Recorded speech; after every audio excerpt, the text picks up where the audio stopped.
안녕하십니까? 삶의 지혜와 영혼의 울림을 나누는 시간입니다.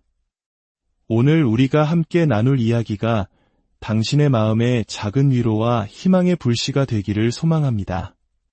만약 오늘 이 메시지가 당신의 영혼을 어루만진다면 주저하지 마시고 이 귀한 은혜를 주변의 소중한 이들과도 함께 나누어 주십시오. 당신의 따뜻한 나눔이 또 다른 지친 영혼을 일으켜 세우는 하나님의 귀한 도구가 될 것입니다. 여러분의 삶에 하나님의 평강이 가득하기를 기도하며 오늘의 이야기를 시작하겠습니다. 때때로 하나님께서는 우리를 도무지 이해할 수 없는 낯선 곳, 절망의 한복판에 툭 내려놓으시고는 말씀하십니다. 바로 여기서 다시 시작하거라. 성경 속 선지자 에스겔을 기억하십니까? 하나님께서는 그를 데리고 마른 뼈들이 가득한 죽음의 골짜기로 가셨습니다.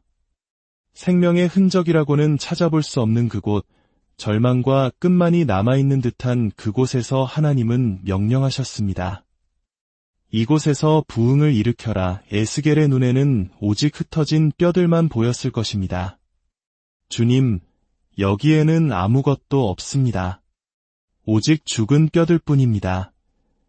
라고 항변하고 싶었을지도 모릅니다. 하지만 주님은 말씀하십니다.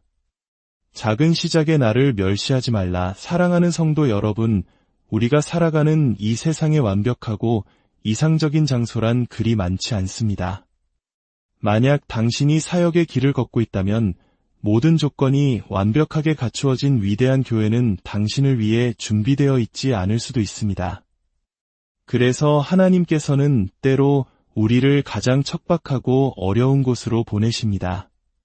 그리고 그곳에서 우리의 열정을 보기를 원하십니다.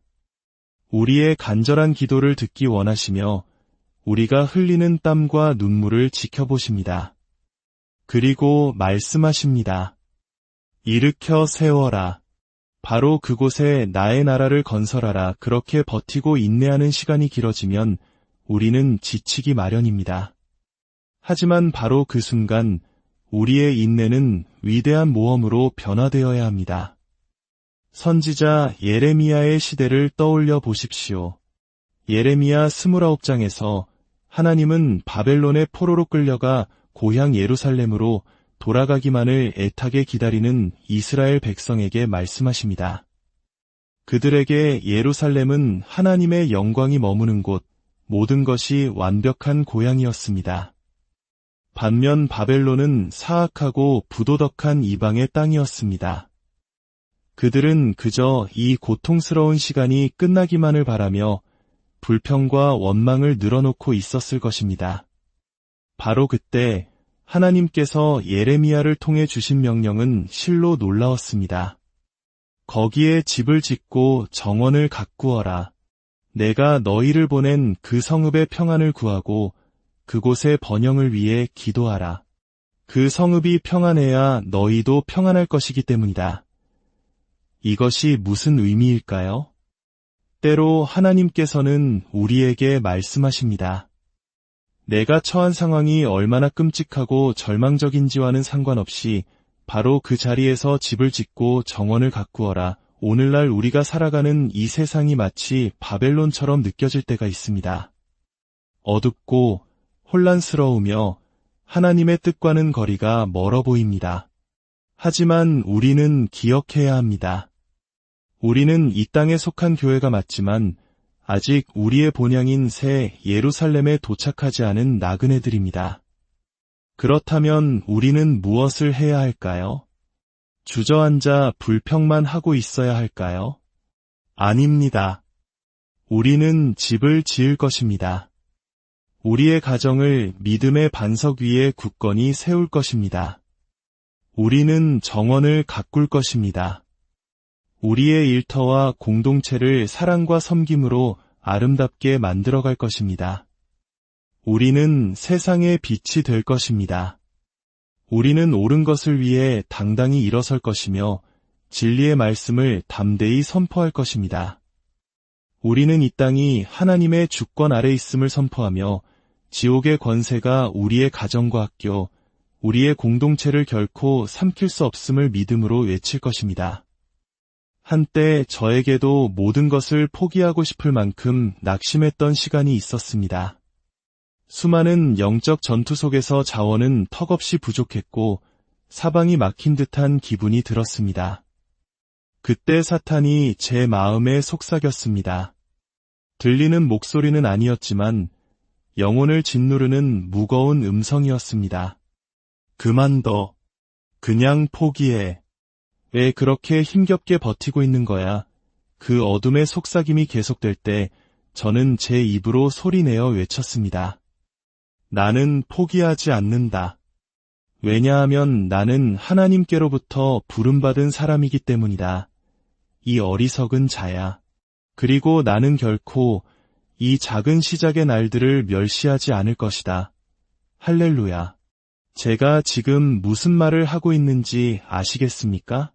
바로 당신이 서 있는 그 자리에서 하나님은 당신을 축복하실 수 있습니다. 바로 그 자리에서 하나님은 당신을 사용하실 수 있습니다. 바로 그 자리에서 하나님은 보잘것없어 보이는 당신을 들어올려 그분의 영광을 위한 위대한 영향력을 끼치는 인물로 세우실 수 있습니다.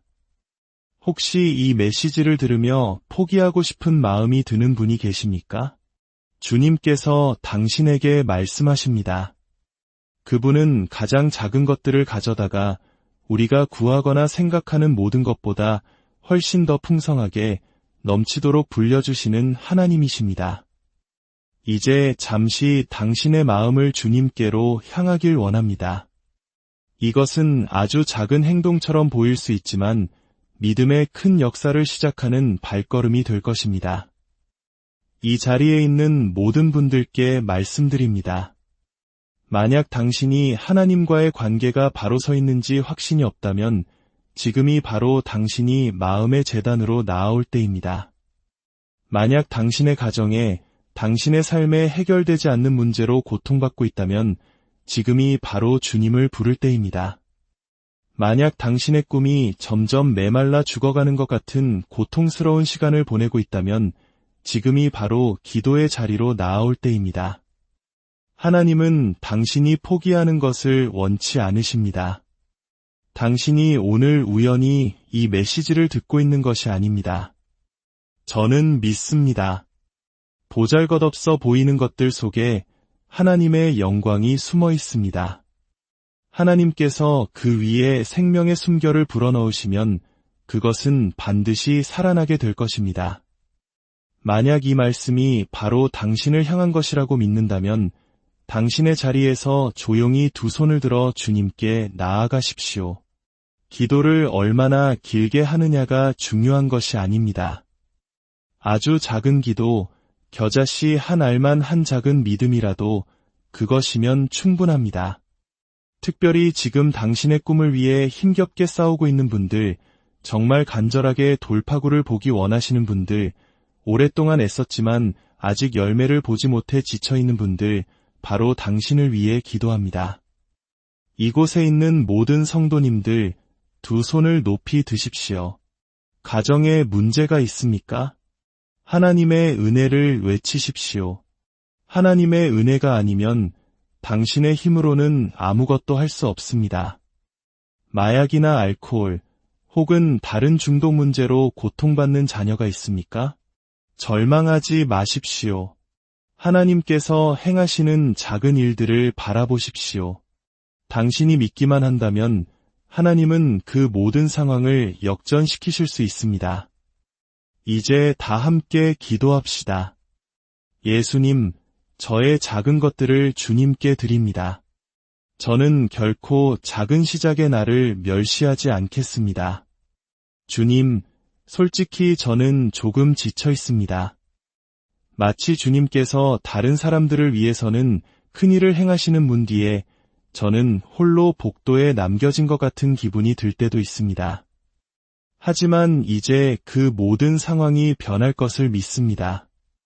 오늘 저는 주님의 말씀을 들었고 천사들의 속삭임과 같은 위로를 얻었습니다. 저는 다시는 작은 시작의 날을 멸시하지 않겠습니다. 이제 두 손을 높이 들고 선포하십시오. 주님, 당신의 은혜를 받습니다. 당신의 도우심을 받습니다. 당신의 기적을 받습니다. 당신의 능력을 받습니다. 예수님의 이름으로 이 모든 것을 받습니다. 태산을 향하여 외치십시오. 내가 평지가 되리라. 주님의 손이 시작하셨으니 주님의 손이 끝내실 것입니다. 하나님의 은혜로 오늘 그 약속을 받으십시오. 오늘 그 치유를 받으십시오. 오늘 그 회복을 받으십시오. 당신이 지금 겪고 있는 고통을 죽음의 고통으로 착각하지 마십시오. 그것은 새로운 생명을 낳기 위한 해산의 고통입니다. 그렇습니다. 주님께는 불가능한 일이 없습니다. 아무것도 주님께는 불가능하지 않습니다. 잠시만요. 주님께서 제 마음을 강하게 움직이십니다. 주님께서는 제가 이 땅의 젊은이들에게, 다음 세대에게 도전하기를 원하십니다. 지금 이 메시지를 듣고 있는 10대, 20대 청년들에게 주님의 꿈을 이식하기 원하십니다. 당신의 삶을 향한 하나님의 계획, 그 목적을 발견해야만 합니다. 당신의 소명을 알아야 합니다. 당신의 인생의 목적을 찾아야만 합니다. 그리고 그 목적은 당신이 결정하는 것이 아닙니다. 잘 들으십시오. 당신의 인생의 목적은 당신이 선택하는 것이 아니라 당신이 어머니의 뱃속에 잉태되던 그날 하나님께서 당신 안에 심어두신 것입니다. 오늘 이 시간은 그래서 중요합니다. 만약 하나님의 은혜가 당신에게 임하여 무언가를 하도록 이끄신다면 세상 그 누구도 당신을 막을 수 없습니다. 그 누구도 당신의 앞길을 가로막을 수 없습니다. 하나님께서는 당신의 백성들, 특별히 젊은 세대의 마음에 꿈을 심어주십니다. 왜냐하면 젊은이들에게 비전이 없으면 그들은 고삐 풀린 망아지처럼 방황하게 되고 인생의 귀한 시간들을 허비하게 되기 때문입니다. 하지만 당신의 삶에 명확한 비전이 있다면 그 비전이 당신을 절제하게 만들고 거룩한 길로 인도할 것입니다. 주님은 말씀하십니다. 작은 시작의 나를 멸시하지 말라. 너 자신을 과소평가하지 말라. 내 삶을 향한 하나님의 꿈과 목적을 가볍게 여기지 말라. 하나님께서 당신의 마음에 행하고자 하는 일들을 넣어주실 것이며 그것을 능히 감당할 은혜 또한 부어주실 것입니다. 사랑하는 젊은이들이여, 그리고 오늘 이 말씀을 들은 모든 하나님의 자녀들이여, 당신의 자리에서 일어나 빛을 발하십시오. 당신의 작은 시작을 통해 일하실 위대하신 하나님을 찬양하십시오.